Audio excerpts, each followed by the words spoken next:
So please help me to welcome Patricia Parkinson.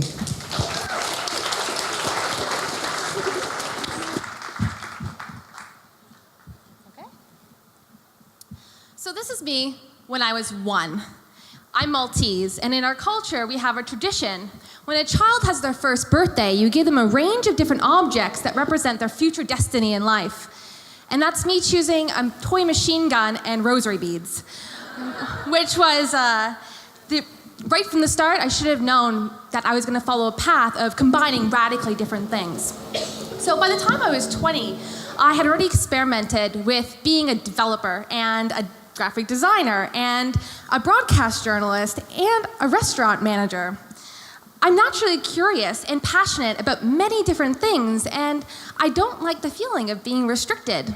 But when it came to being asked, what do? I tended to lie. Not because I was ashamed of what I did, but because I did many different things.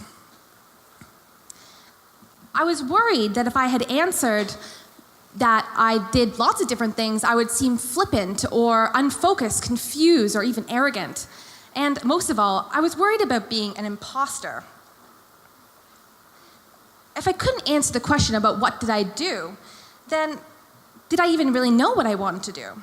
So I did what many of us do, and I turned to Dr. Google, and I decided to start searching for my symptoms, because if I found my ailment, it would lead me to my treatment, and maybe I'd be able to answer that classic question. So I did that. But what it led me to was realizing I didn't have a problem, I had a strength.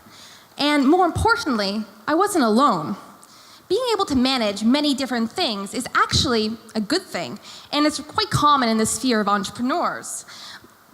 I wasn't quite a generalist or a specialist either. I was a different breed entirely. I discovered that I was a polymath, which means of many learnings. We have diverse skills in many different areas and depth of knowledge in potentially unrelated areas. And you probably heard the term, but by another name, multi-potentialite, jack of all trades, neo-generalist, scanner. Polymaths are the problem solvers and the innovators and the translators. We live at the intersection of specialism and generalism. We're not quite specialists with depth of knowledge in one area, and we aren't quite generalists with surface level knowledge across multiple areas. We have that depth and that breadth, and we live between these spaces. But I'd like for you to think of it this way. We're not quite herbivores that only eat plants, and we're not quite carnivores that only eat meat. We're the omnivores that eat both, or, in the case of polymaths, somewhere between the omnivore and an omnivore, because we have an insatiable appetite to learn different things. So I continued my search, and my bubble of optimism burst, because everything I found about polymath, overwhelming sense of overshadowing my clarity and confidence that had come from realizing what my species was. So I pushed the eject button in life and went here to a snowed-in cabin in northern Canada for 4 months to regroup and reassess. And at that time, I really wish I would have known about Bali. I would have traded snow for palm trees in a second. But here is what I walked away with.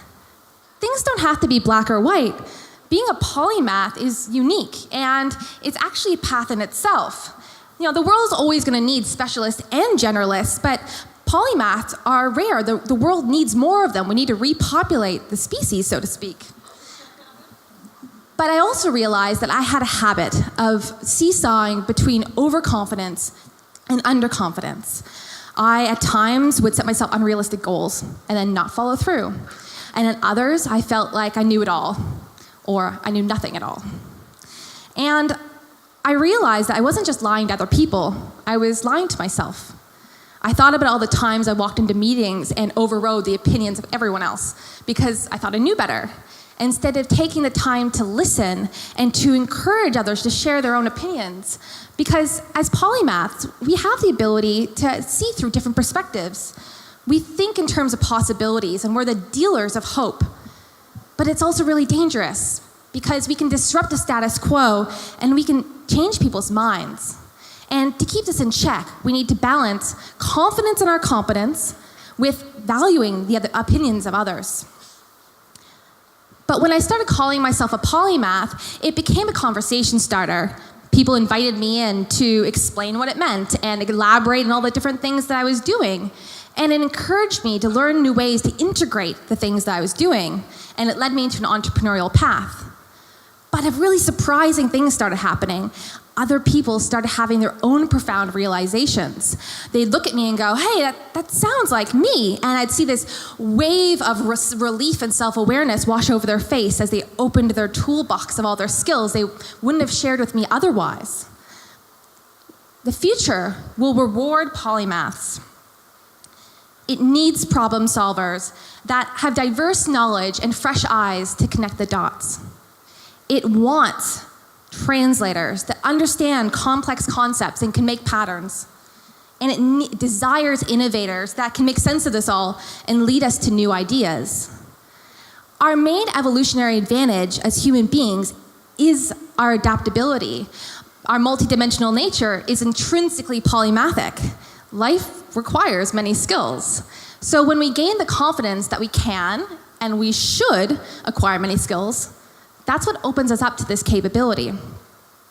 So if any of this resonates with you, I wholeheartedly encourage you to embrace your inner polymath. Learn how to leverage the diversity of your skills and integrate them because it's a strength. I wish I could tell that to the little girl to save her years of heartbreak and self-doubt and squandered opportunity. You might be dangerous, but that's because you have the ability to shape the future.